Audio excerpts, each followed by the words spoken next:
Welcome back to another edition of the Disney Dish Podcast with Jim Hill. It's me, Len Testa, and this is our show for the week of Schmurz January 23rd, 2023. Happy birthday to my sister, Christina. On the show today, news, listener questions, and news surveys.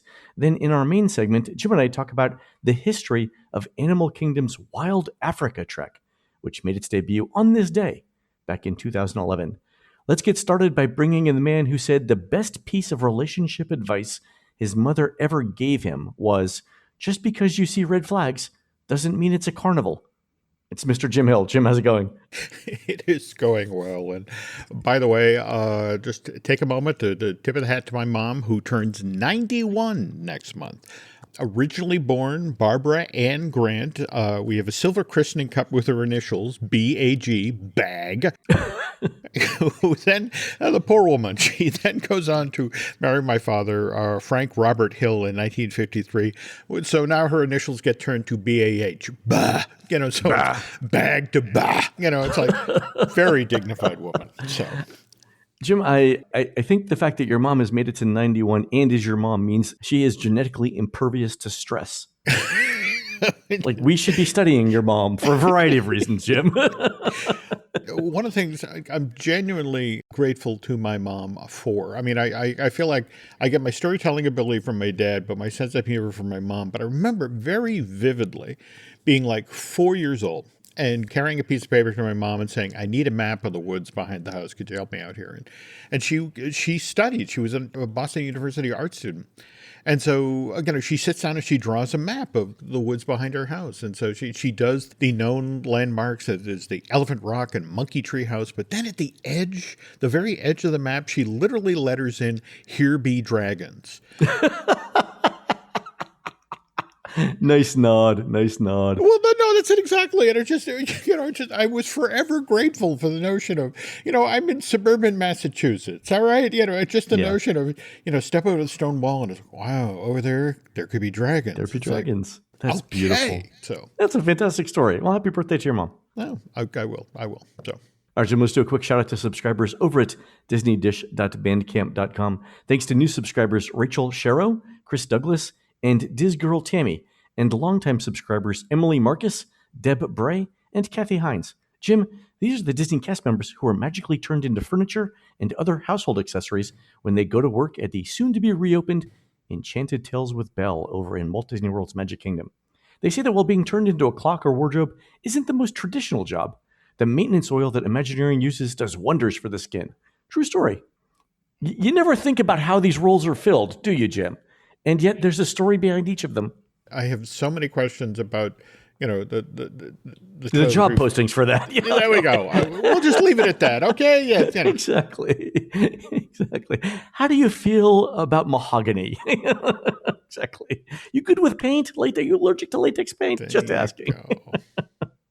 All right, Jim, let's do the news. Folks, the Disney Dish News is brought to you by Storybook Destinations, trusted travel partner of the Disney Dish Podcast. For a worry-free travel experience every time, book online at StorybookDestinations.com. All right, Jim, Disney has announced dates for Flower and Garden, which will take place from March 1st through July 5th, 2023. My calendar people tell me that's 2 days longer than last year. Also, character greetings have reopened in the Magic Kingdom. So Pete's Silly Sideshow reopened last week, where you can now meet Donald, Goofy, Daisy, and Minnie again. Also, meet Ariel at her grotto. Reopened yesterday, January 22nd as well. And Enchanted Tales with Belle, as we mentioned in the opening, will come back on February 19th, 2023. With what's about to come online in the Magic Kingdom, if you look at the corona effect about how much busier the area is directly around this brand new attraction, they're going to need things to pull people away from Tomorrowland. That's it, exactly. And it's not Frontierland because Splash Mountain is closed. Yeah. No. So, and continuing on. Speaking of openings, Tron annual pass holder previews will begin March 4th, 2023. Also, we've heard that cast member previews start on February 6th and run through March 3rd. So my guess, Jim, and this hasn't been announced, even rumored, but my guess is we'll see a media preview event for Tron around February 27th or 28th. And the reason why I think it's those 2 days is it'll allow Disney to showcase both Tron before annual pass holders, because once annual pass holders get in, then it's all over social media. And it'll allow Disney to preview Flower and Garden to the media before it opens on March 1st. So my guess is those are the dates. And I think, again, if my calendaring, Jim, is correct, February 27th and 28th is a Monday, Tuesday. So that would allow media to travel on Monday, do the thing Monday afternoon and Tuesday. I would say that's a smart bit of scheduling. And more to the point, that's a pretty safe bet. Jim, my only question here is whether media relations has enough time to coordinate that travel. Because really we're looking at 1, 2, 3, 4 weeks before then. And if you're inviting in hundreds of media attendees, 4 weeks is about the absolute shortest amount of time that you can have to coordinate things like flights and transportation and hotel rooms, and still have most of the media in one hotel, 1 or 2 or 3 hotels, right? So they're not spread out over property. So if we're going to hear about a media event, I guess we would hear about it soon. Just the other wrinkle to add to the pile here, even that late in February is still just sort of one toe left in winter. And all it takes is one storm that hangs over Chicago. And yeah, great point. Yeah. I mean, one winter storm coming through Atlanta wrecks everything, right? There we go. That's actually a great point. It's entirely possible. Yeah, so there's probably people at Disney on the phone with both Amtrak and Alamo. Like, okay, if we had to.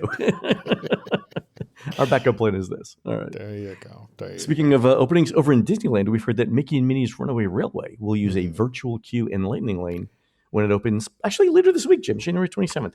The Lightning Lane, not a surprise, because that's also in Walt Disney World. The virtual queue is interesting. My guess is this is just to moderate demand when it first opens, right? Yeah, I mean, if you remember what happened with Rise of the Resistance and how quickly, at least in California, they stepped away from this.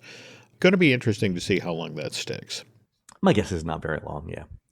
Also, some Disneyland news. The French Market will close on February 17th and will be reimagined as Tiana's Palace, which will open later in 2023. Still be themed to New Orleans and won't be character dining. But Jim, this is part of the conversion of the New Orleans Square over to Tiana's. I kind of welcome this. The menu looks interesting. The premise looks good. It's always good to get a refresh on stuff like this. No doubt. But my one concern is the French market wasn't wanting for, I mean, it was always busy already. I always love going to that little booth there in the restaurant and queuing up to get my mint julep and my beignets. It felt like you were at the Kentucky Derby every day, right? There you go. And now it's like, oh, good. Let's make this Princess and the Frog theme, because I wanted that to be busier. I wanted the beignet line to stretch out to Adventureland. Definitely going to increase demand, and I'm guessing that they're going to have more freedom with the menu to try new things. So I'm super excited about this. And I know that our own Guy Selga, who covers Disneyland every day for us, will be super excited to try every single thing on the menu too. Lucky guy. Also, one more bit of news. We mentioned, Jim, last week that over in the Morocco Pavilion in Epcot, Disney had added recorded voices to the second floor windows around the pavilion. And our own Christina had mentioned seeing Imagineers with laser measurement devices and pointers talking about construction. Well, Chrissy was back in Morocco this week for the Festival of the Arts food booths and saw more Imagineers, but this time, Jim, with actual blueprints walking around Morocco. So something's going on there. My guess is, if I had to guess, if like right now, not knowing anything about anything, Jim, I'm saying bar. Remember, the government of Morocco walked away from the pavilion 3 years ago? Pre-pandemic, yeah. Yeah. What is time, Jim? Yeah. We have seen what happened with putting Remy's Ratatouille Adventure next door at France and what that's done to the popularity of that pavilion. It has made that a destination pavilion. Not only that, Jim, but when Laurel was down here a couple weeks ago during her school break, we walked back because I was like, hey, let's go grab a crepe, because I think the crepe restaurant is actually one of the best values for dining in Walt Disney World. When we went back there, and Jim, there was no way we were getting in. Not only that, but the counter service window next to the crepe place had a line that I believe stretched from here to Marseille. I'm not good with measurements, but it looked that long. I'm like, they could be making enough money on just crepes, Jim, to pay for that entire pavilion expansion, except for the ride. The kind of 1-2 punch of putting the Skyliner station just again, International Gateway, which is, in between the UK and France, and then opening Remy's Ratatouille Adventure. Just, this is a hyper busy part of the park. Oh yeah, totally. And it's right there. Also, you mentioned that, and it's kind of funny because it reminded me of the number of people that I saw at the International Gateway getting off the Skyliner and immediately walking over to the waterway to take pictures of themselves in front of the back of the France Pavilion. That's really interesting, Jim. That's a good tip. Yeah. So it's not just what the Imagineers are potentially looking to do with Morocco, which again, the notion of we need an attraction of size to take some heat off of France. Yeah. But for decades now, the Japan Pavilion at Epcot has had the space at the bottom of the castle that's been used for temporary exhibits. Doing nothing. There's a storage building right back there that was, once upon a time, supposed to host the American version of Meet the World. And if we look hard at Epcot, and we've talked in the past about pavilions that got really close to being built around World Showcase, whether it was Spain, whether it was Brazil. And the belief at this point is like, we're killing France. We need to create attractions in the immediate vicinity that take some steam off of this. You mentioned this, and while you were talking, I pulled up Google Maps Street View of Morocco. Yep. And as soon as you mentioned Japan, I realized there's actually an expansion pad that is totally empty except for some storage stuff between Japan and Morocco. And not only that, there's about a third of the back of the Morocco pavilion that's only being used for what looks like cast member parking in some temporary buildings. So they've really got 1 1/3 pavilion expansion pads that they could build something on, Jim. Yeah. And don't want to get into IPs, though they're the ones you think. Do you think it would be a Morocco expansion or a Japan expansion? If we're going to build in the back part of World Showcase between France and America, shouldn't we really bite the bullet rather than do one? Would it maybe be a smart idea to do 2? While you've got the hood open, while you've got the cranes over there. There we go.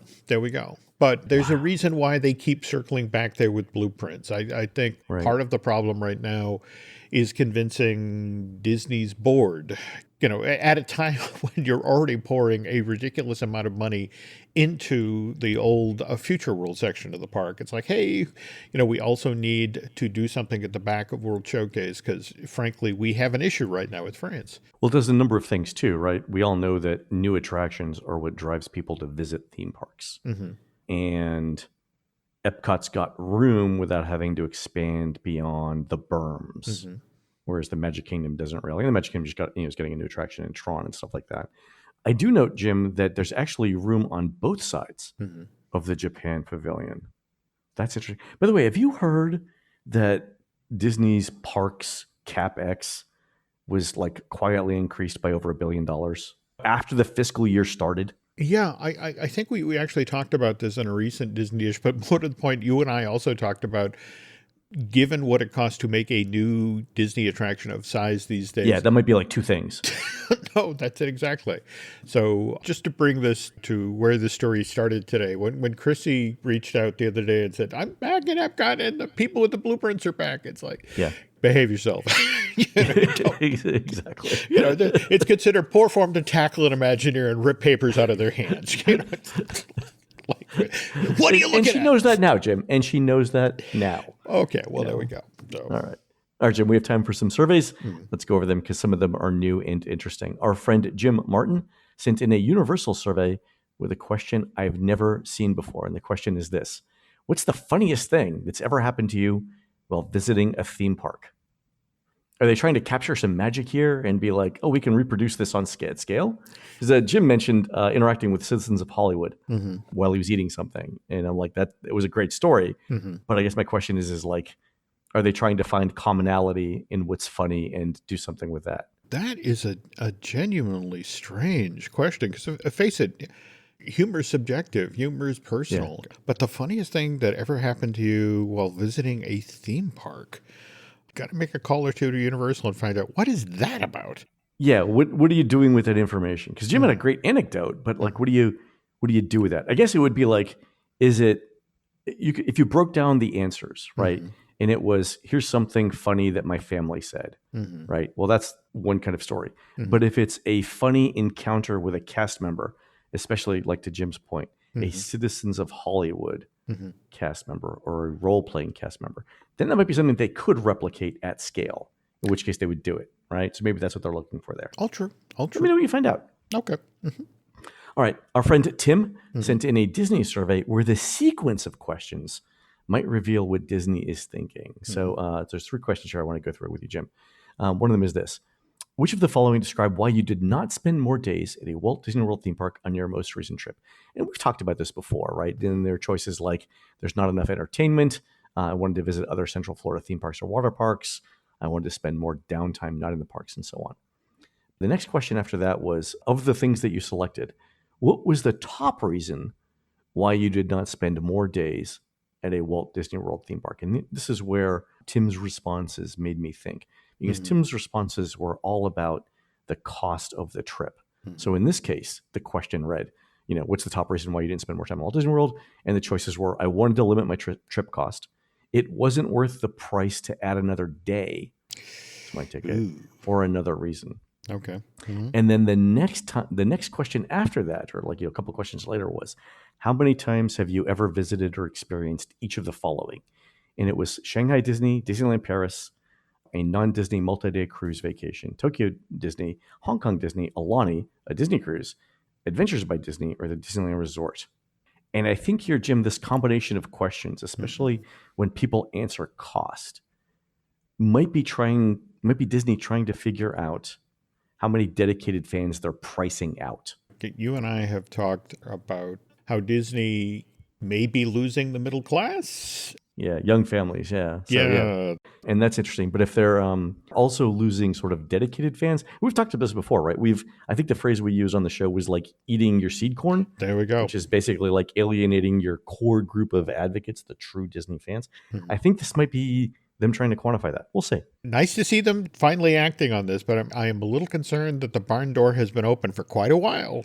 Yeah, I think the question is, we see that the ship is crashing into the dock. The question is how big of a hole will the ship make on this particular dock, right? Like maybe try and steer the ship not into the dock. I'm just saying. Yeah. It's funny. I have an interview coming up tomorrow with a business magazine, and part of the questions that they're asking around what Bob Iger's challenges are, and I'm like, well, the problem is things like Genie Plus are extremely unpopular. Yeah. With dedicated guests, but they probably brought in $1 billion in revenue over the last year. They did. So if you look at activist investors who are clamoring for Disney to lower costs and increase margins, and they're buying up stock in order to get on the board to do that, you can't walk away from $1 billion in rev. No, right. No. On the other hand, it's alienating people. So what do it's rock in a hard place. So I don't know if you've seen the number of interviews that Josh D'Amaro has done just over the past week to 10 days where he's, we are making changes.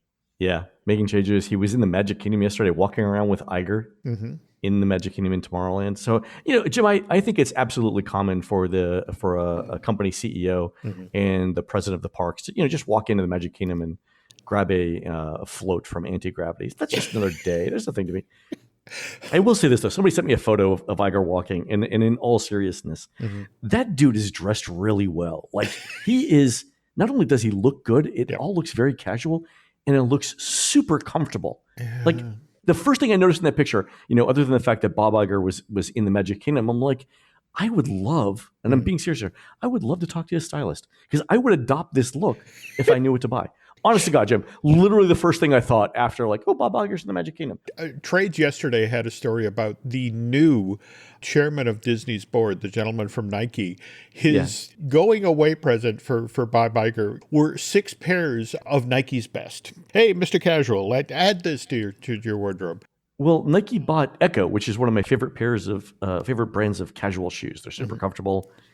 For me. So I totally get that. Okay. Yeah, but I was looking at the schedule. I'm like, oh, he's in the Magic Kingdom. And I know exactly where he is. And God, I would love to get his look. Like, where's People Magazine on how to get Bob Iger's look? Well, okay. All right. But to circle back to Mr. DeMauro, while he was doing those interviews this past week, he said, again, changes are coming, but we are going to keep reservations. Yeah. They seem really hung up on that. And that actually leads into the next survey question that we got. Okay. And it's from James with another Universal Orlando survey. He says this: I recently got a Universal Orlando survey regarding a strategy for controlling attendance when Epic Universe opens. There were several questions about my opinions on Disney's park reservation system, but the method that was suggested for Universal was to require visitors to hold multi-day tickets with some days spent in other Universal Studios Florida or Islands of Adventure in order to gain entrance to Epic Universe. And there were questions around how that would affect trip planning or my desire to go, but no questions on other possible methods for entry. Maybe some of your other listeners got that survey and can recall more about it. And Jim, the interesting thing about this is we've seen Disney surveys that ask whether you would prefer to make one reservation for the first day of your trip as an alternative to the current reservation system. What is intriguing about these two ideas is the whole notion of skin in the game. You're coming to Walt Disney World. If you want to get to the Magic Kingdom, we want the first day of your vacation off of the plane.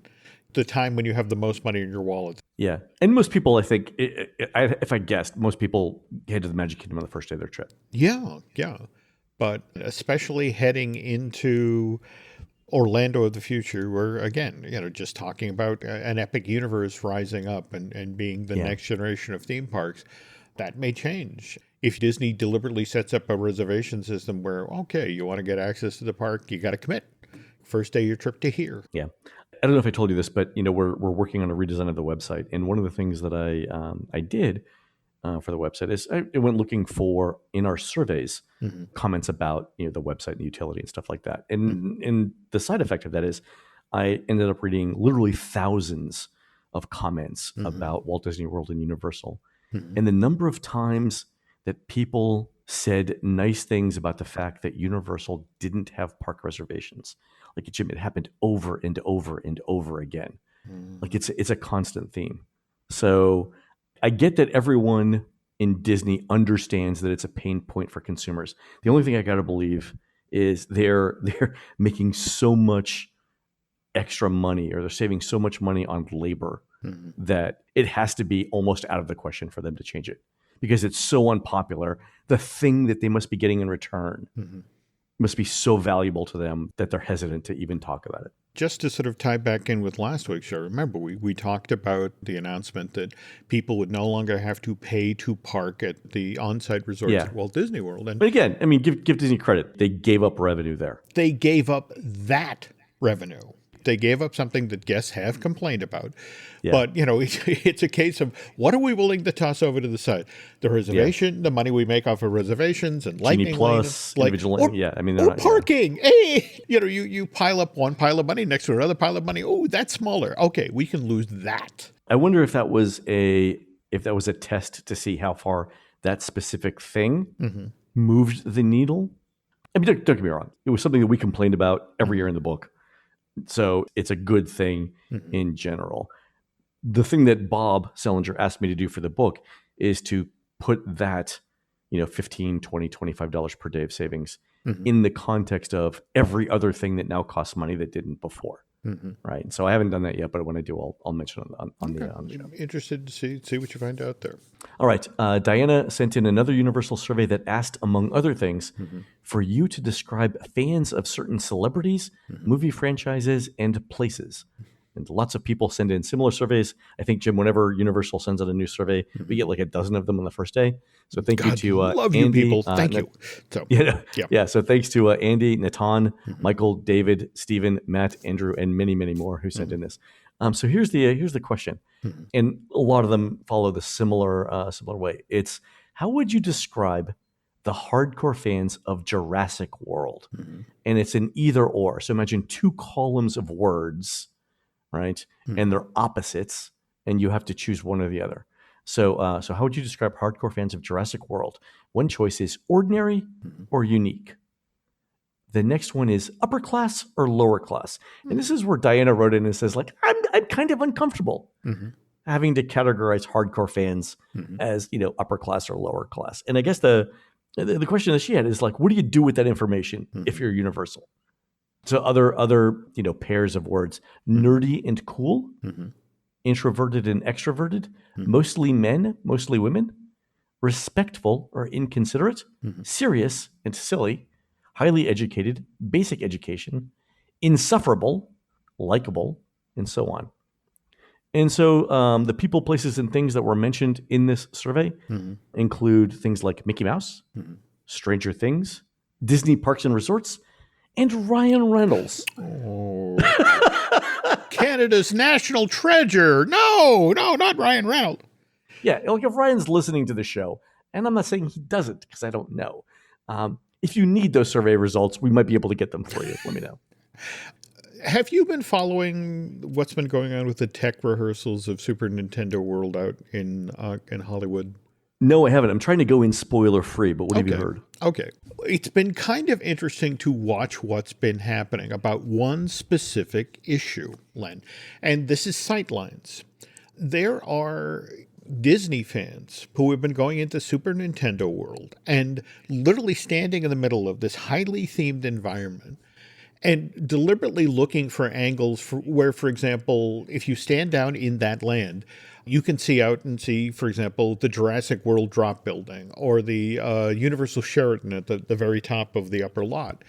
And they're posting these photos online to the effect of, oh, look how poorly themed Super Nintendo World is and what a disappointment it is. And it's on the other hand, the Universal fans are like, you had to work so hard to find that angle to then post this photo. The fact that you were working this hard to knock down a brand new land at Universal that hasn't even officially opened yet. It's in technical rehearsal. And it's just this whole notion of there are these folks who treat Disney and Universal like they're sports teams. It's like, yeah, fans, yeah. Disney is my team, so I have to talk down Universal because it can't be possible that Universal has better attractions at its theme parks than Disney has. And conversely, the folks, who are fans of Universal to the effect of, oh my God, look at what, we're doing. We're building in Las Vegas. We're building in Frisco, Texas. We just opened this. And what's Disney doing? Trying to figure it out. Its board of directors. I love the sports team analogy. I have never seen Universal and Disney as a rivalry that way, because when one does something good, it just raises the bar for the other one. So it's sort of a win-win. It's interesting. I've never thought about Disney and Universal that way. I definitely feel that way about Coke and Pepsi. Right, but isn't that weird? Like Disney and Universal, I'm like, yeah, no, they're both great. Dr. Pepper, Len. Dr. Pepper. All right. Ryan sent in an ESPN survey that asked which days of the week the NFL should play its wild card weekend games.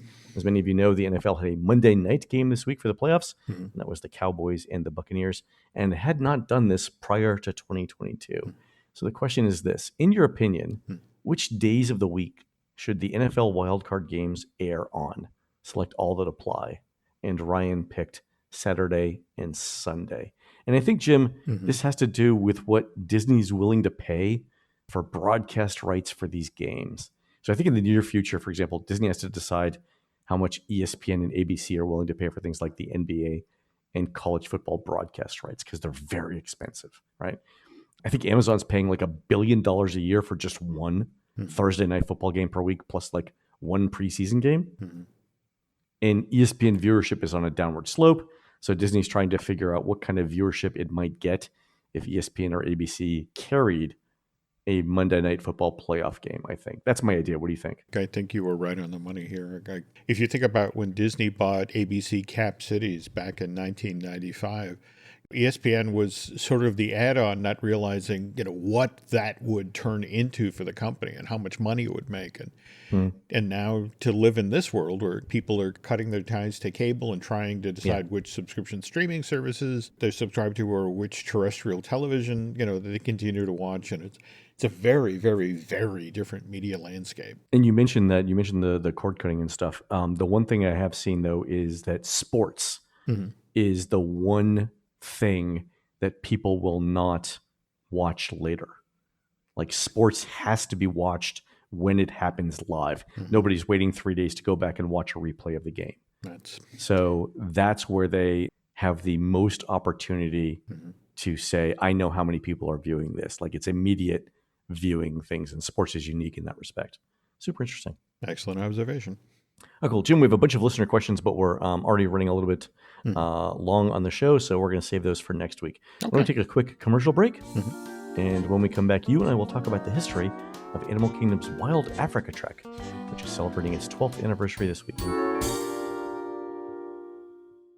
The family that vacations together stays together. At least, that was the plan. Except now, the dastardly desk clerk is saying he can't confirm your connecting rooms. Wait, what? That's right, ma'am. You have rooms 201 and 709. No, we cannot be 5 floors away from our kids. The doors have double locks. They'll be fine. When you want connecting rooms confirmed before you arrive, it matters where you stay. Welcome to Hilton. I see your connecting rooms are already confirmed. Hilton, for the stay. Wish you could become a morning person? You know the type, up before the sun, early morning runs, first one to the office with donuts and a smile. How do they do it? Easy. With the new Galaxy Watch 8, sleep tracking and personalized insights from Samsung Health help you improve so you can wake up to a whole new you. One who, dare I say it, skips the snooze? It's possible. Train your sleep with Galaxy Watch 8. Learn more at Samsung.com. Requires compatible Samsung Galaxy phone, Samsung Health app, and Samsung account. Does it ever feel like you're a marketing professional just speaking into the void? But with LinkedIn ads, you can know you're reaching the right decision makers, a network of 130 million of them, in fact. You can even target buyers by job title, industry, company, seniority, skills, and did I say job title? See how you can avoid the void and reach the right buyers with LinkedIn ads. Spend $250 on your first campaign and get a free $250 credit for the next one. Get started at linkedin.com/campaign. Terms and conditions apply. I was super excited when you mentioned this topic because it's one of the few things for which I was there opening day and did in terms of the tour. It's also where I met my co-author on the Disney Cruise Line book, Aaron Foster, for the first time in person. I did not know that. Oh. Yeah. And Joe Rohde, but I've met Joe Rohde like 16 or 17 times. Okay. All right. So I'm imagining that this tour did not spring fully formed from the mind of Imagineering, that it had some sort of setup or history or previous idea. The very first guided tour at Disneyland Park actually got underway in September of 58. It was 26 months after the park opened. And this is a trial balloon, need additional revenue thing for the park. Let's see if there's any interest in this. So that they launch it in the fall of 58. By January 59, it is so popular, Len, there are now 32 members of the tour guide staff. All right. They're not even advertising it at this point. Right. Well, why would, you wouldn't need to. You got 30 some employees. Demand is there. Yeah. So jumping ahead to Walt Disney World now, of course, when this park opens up in October of 71, the first 14 women who were tour guides at the park, they had been giving tours of Disney World starting in January of 1970, when the Preview Center opened on Hotel Plaza. These young ladies who got the job after competing against hundreds of folks. And in fact, I once got to chat with Debbie Dane Brown, who went on to be the very first ambassador of Walt Disney World. And she talked about how bizarre it was to spend months walking people through that space and gesturing to the 3-foot-tall version of Cinderella Castle. And then they went October 1st of 1971. They closed the Preview Center, and all of the young ladies now go over to the Magic Kingdom, where they're now touring people through the actual physical park. And it's like to go from the 3-foot. Like, this is a lot bigger in person. Well, no, that's it exactly. This is exhausting. It's like, and it's not in plexiglass. Hey, that's a good choice. But anyway, as each of the new parks open up, Epcot, October of 82, Disney Hollywood Studio, May of 89, and then, of course, Animal Kingdom, April 22nd, 1998. They all got their own guided tours, with each of these tailored to that park-specific offerings. For example, Epcot had its behind-the-scenes tour at the Land Pavilion, Dive Quest at Living Seas. Hollywood Studios used to have, you remember that 8-hour-long experience where you ate at the Brown Derby, you got frontlined every attraction, and you even got to go backstage at animation and paint a cell? No, I haven't heard this. You got to go paint a cell? Yeah, well, again, back in the day, you got to do all of that for $200, Len. Wow. And of course, if you did the behind-the-scenes tour at the Magic Kingdom, once upon a time, they took you down into the utilidors and showed those off. The Keys to the Kingdom still does that, but it's really hard to get into that tour now. Absolutely. Anyway, Animal Kingdom, on the other hand, going behind the scenes was problematic. Priority one at this park is the safety, comfort, and health of the animals. And so much of the $750 million that was spent on phase one of Animal Kingdom was spent on items that guests never see or experience. The state-of-the-art barns, so they're back of house where the animals are returned every night to be fed for their wellness checks and the like. And by the way, if you really do want to see this side of Walt Disney World, there is the Care of Giants tour, typically offered 4 times a day. This takes you back to the elephant barns, and $35 for an hour-long experience. You get to see how they're fed and cared for. There's also up close with rhinos, because the white rhinos are a little harder to finesse. That's typically only offered once a day, but again, it's $45. But same thing, you get to go back to the barns where the rhinos are fed and taken care of, and get to see that.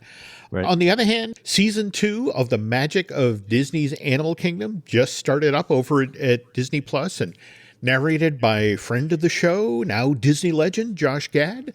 Very enjoyable, Len. If you haven't seen it, definitely check that out.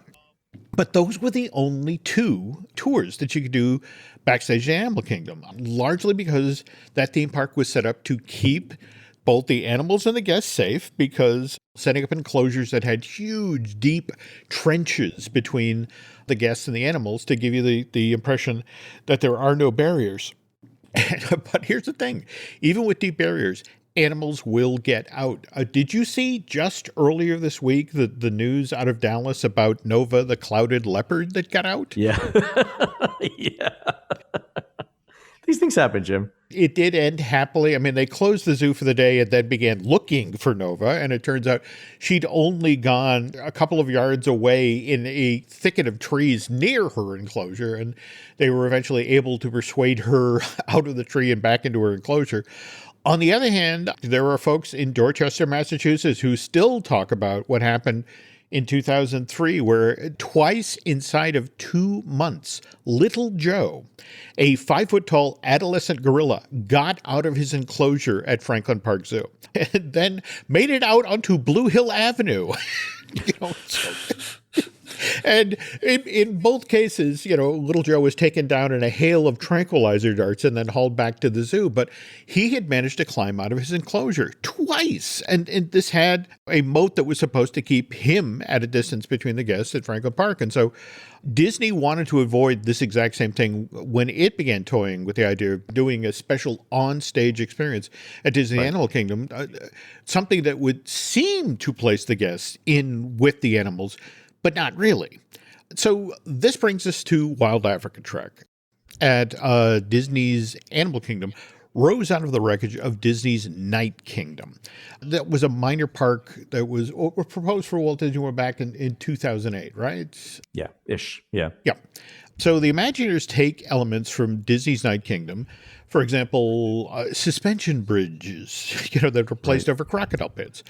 And then, after carefully examining the 110 acres over which the Kilimanjaro Safari experience is staged, with its various enclosures with hidden fences, they carefully carve out a path for a brand new guest experience. And again, as you mentioned at the top of the show here, Len, you were among the first to actually get to experience this, along with Joe Rohde, the lead Imagineer in Animal Kingdom. So let's talk about that experience. This was back in 2011, right? Yeah, and it's looking back on it, the experience that I went through is so vastly different than what you would go through today. both in terms of like booking it Mm-hmm. and then in terms of like social media and Disney stage managing it. Okay. So for this particular thing, I had heard that it was going to be bookable. Mm-hmm. One day. I had absolutely no trouble booking the first tour on the first day. Mm-hmm. And I think at the time it was like $200 or $300. It was fairly expensive Mm-hmm. for that time. But, I showed up. There was no large band of media relations people. Mm-hmm. They had not brought in 200 Instagram influencers the week before to get photos. We were basically at the entrance to the, now the Gorilla Falls Mm-hmm. exploration trail. We were around there. Mm-hmm. They told us to show up near this side entrance. Mm-hmm. Joe Rohde was there. He said a few words to like the 10 people who were on the tour, about like what motivated them to create the tour and Mm-hmm. about his experiences and stuff. We all got a couple of quick photos, and then we were on the tour. It was really casual, meeting Joe. It wasn't like there was this big presentation with a podium. He's like, "Hey, my name's Joe. Let me tell you a little bit about the tour," Mm-hmm. which is kind of my favorite Joe Rohde story. Mm-hmm. But the things I remember about the beginning of the tour was one, they were really insistent about you using the restrooms Mm-hmm. before you went on the tour. There we go. The other thing that they were really insistent on was getting an absolutely snug fit Mm-hmm. on the safety harnesses that you are wearing. So these aren't just like vests that you put on. Mm-hmm. These are things that you step into with your legs Mm-hmm. and then wrap around your chest. And it's multi-point safety harnesses with not only like a main safety cable, but like one or two backup cables. Like there was no fooling around with this. And my question, Jim, when going through these two things, it was as always like, tell me the story that led to this point. Like what was it? And they're like, oh, you'll see once we get to the hippo pools and the crocodile pits. Mm-hmm. And I'm like, oh, okay. Yep. Thank you, Disney Legal. Yeah, they also said that anything that we carried, Mm-hmm. cameras, anything like that, had to be strapped to you. Mm-hmm. So you couldn't just carry a loose cell phone. Okay. It had to have, if you wanted to take pictures, you had to bring a camera Mm-hmm. with a strap.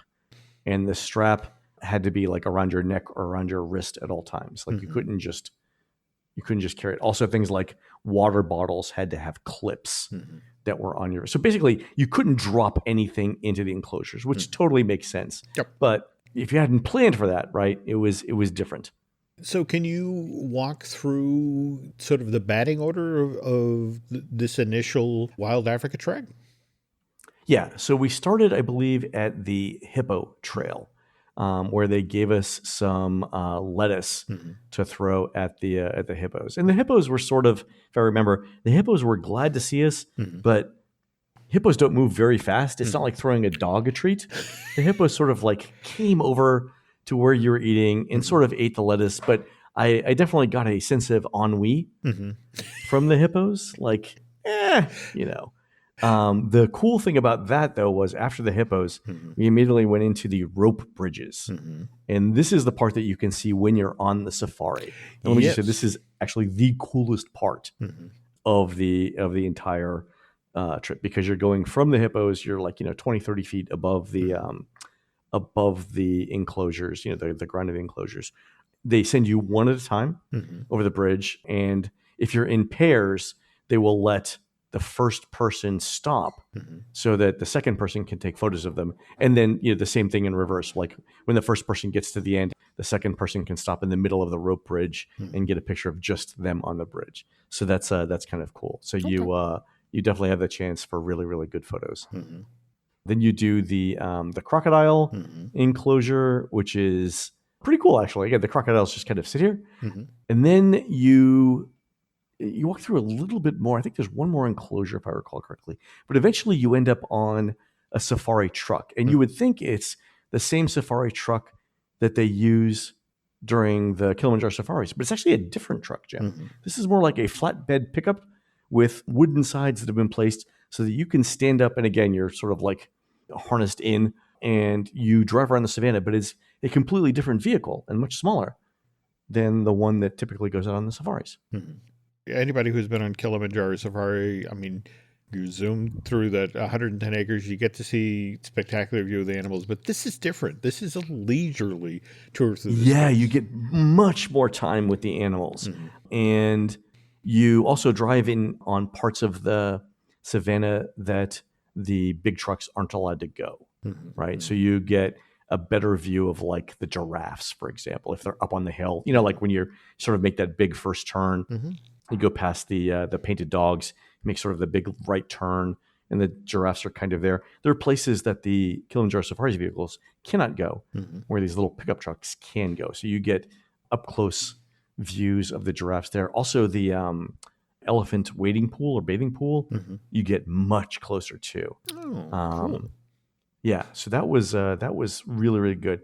You get flamingos as well. I don't remember much of like the second half of it because after a while, I think all the animals came together, you sort of blend together. The big thing I remember was they built a special outpost on the savannah. Yep. Yeah, so they drop you off there, and it's basically like having your own private room at the Animal Kingdom Lodge where you can overlook the savannah, but way closer and way more private, right? You can kind of see this building on your right as you're going through the main part of the savannah. It's got a porch where you can sit out with with chairs and stuff. And as I would say, this is like a 3-hour tour. This is sort of like the last hour, 45 minutes of it. And the orientation is such that I guess one side favors the elephants, the flamingo pool, and the grasslands, whereas the rear of I guess it's called the Boma, this observation deck. Now, I guess you have to use binoculars, but you have a pretty spectacular view of the rock formation that the lions are on, right? The lions, yeah. And we actually heard the lions on my tour more than we saw them, which was kind of interesting because you never hear the lions on a safari tour. But if you're there enough and you don't have to listen over the engine or the guide speaking, you can definitely hear the lions from this. The other thing that was remarkable, they give you food, and it's a special meal that's provided by either Boma or Tusker House. I can't remember which one. Okay, but it's in this set of tins, and just amazing food, Jim. So basically, all the pomegranate, orange, guava juice that you can drink. So pog juice from the Polynesian, or water or whatever. Plus, and they have sodas and other things. But the food was incredibly delicious. So there was. There's like fruit and yogurt. There were a variety of meats, and they had plant-based options and stuff like that too. But the food, I think, was other than the animals, other than the rope bridge in the Savannah tour, the food was like one of the top 3 of my highlights for the trek. And and also 3 hours. Like you think, oh God, I could spend all day in the Savannah. 3 hours is exhausting, Jim. At the end of the 3rd hour, I was super tired and ready to be done. So they pop you in the truck, and you end up back at the Gorilla Falls Exploration Trail, like right on the side of it. So you get to see a little bit of the backstage area there. But 3-hour tour, if it went 4, I would have been exhausted. Like 3 is the exact right amount of time for that. You feel like you got your money's worth, but like any more wouldn't have been. It would start to be not fun. Then they hike you back to, didn't you have to like surrender belongings, put them in lockers, that sort of thing? Or? Yeah. There's, like I said, there's stuff that you can't bring. So if you had like a cell phone that you couldn't attach to your vest, or, you had a bag that you couldn't attach to your vest, you get lockers, and then you go pick those things up. At this point, again, I was so tired during the day, I barely remember. No. I get that. I will say this, the sturdy shoes. Super important on this tour among all others. Yeah. Yeah, and in fact, they are rather insistent that no open-toed shoes during Crocs they will allow, but no open-toe. So you mentioned $200-300 back in the day. These days, the price point varies. Again, it's depending on the time of year, from $199 to $249 per person. Yeah, the price came down right after we had. I think right after we had started it, but then they went to variable date pricing. They did. And even today, there is an annual pass holder discount, likewise a DVC. But again, I also understand that's seasonal. Of course, like so many of these backstage tour experiences, got suspended during the pandemic, of course, when the parks were shut down, and then when the parks came back up in April of 2020, or April, May, June, in that window. It was quite a while before Wild Africa Trek came back online. In fact, I want to say it was December of 2021. But to this day, people hugely enjoy it. In fact, the people who've done Wild Africa Trek, it's like, well, when are you going to start doing something like this over in Asia? And I sense a lot of birds over there, Jim.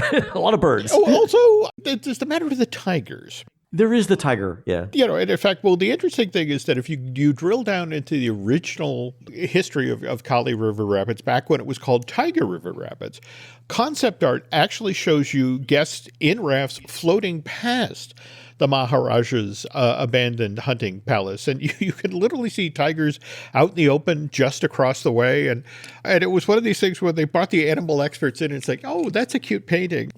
Tigers can swim, right? Yeah, they can jump like 30 feet and swim, right? There you go. So, that fell off the table. And evidently that is the problem.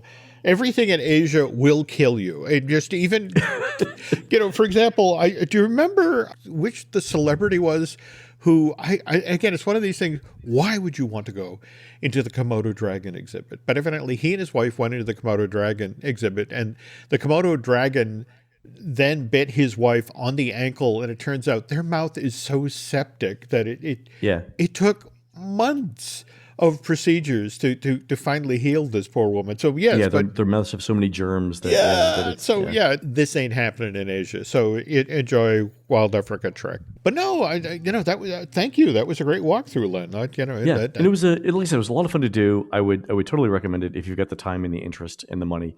It is the thing that you will do that day and then go home or back to your hotel and relax, because it's a lot of on your feet. It's surprisingly stressful to lean over the enclosures because you're strapped in, right? And so there's still some adrenaline going through your body. And again, there's mean old Mr. Gravity who's telling me. I mean, you're still your core strength is still being engaged. Right? Yeah. It was a lot. So. Yeah, but still super fun. Yeah, a lot of fun. I really enjoyed it, and I'm glad it's continued to this day. It's good. Okay. Well, thanks for sharing that story. That was great. To see if Aaron has photos of us together, because we're all a decade younger than we are now. So if I do, we'll post them. All right, folks, that's going to do it for the show today. You can help support our show and Jim Hill Media by subscribing over at disneydish.bandcamp.com, where you'll find exclusive shows never before heard on iTunes. And Jim, we've just completed a 2-part series on Walt Disney's 300-plus page FBI file. By the way, Jim, I mentioned this on a show, and then somebody somehow emailed me the Walt Disney World FBI file, which I am now going through because that is super exciting too. Can't wait to see that. Can't wait to go through it. All right. On next week's show, it's the history of Disney's Swiss Family Treehouse. Jim will give us the history of that unique attraction and a preview of what to expect with the current Disneyland redo. You can find more of Jim at jimhillmedia.com and more of me, Len, at touringplans.com. We're produced fabulously by Aaron Adams, who'll be staffing the information booth to answer your most pressing questions, such as whether celery belongs on a lobster roll and whether the lobster itself should be served hot or cold. At the Maine Lobster Festival, starting Tuesday, August 1st, 2023 at Harbor Park in beautiful seaside Rockland, Maine. While Aaron's doing that, please go into iTunes and rate our show and tell us what you'd like to hear next. For Jim, this is Len. We will see you on the next show. This episode is brought to you by 20th Century Studios' new film, Springsteen, Deliver Me From Nowhere, starring Golden Globe winner Jeremy Allen White and Academy Award nominee Jeremy Strong. Scott Cooper, the director of the Academy Award-winning movie Crazy Heart, brings you the story of the most pivotal chapter in the life of an icon. Springsteen, Deliver Me From Nowhere. Only in theaters October 24th. Get your tickets now.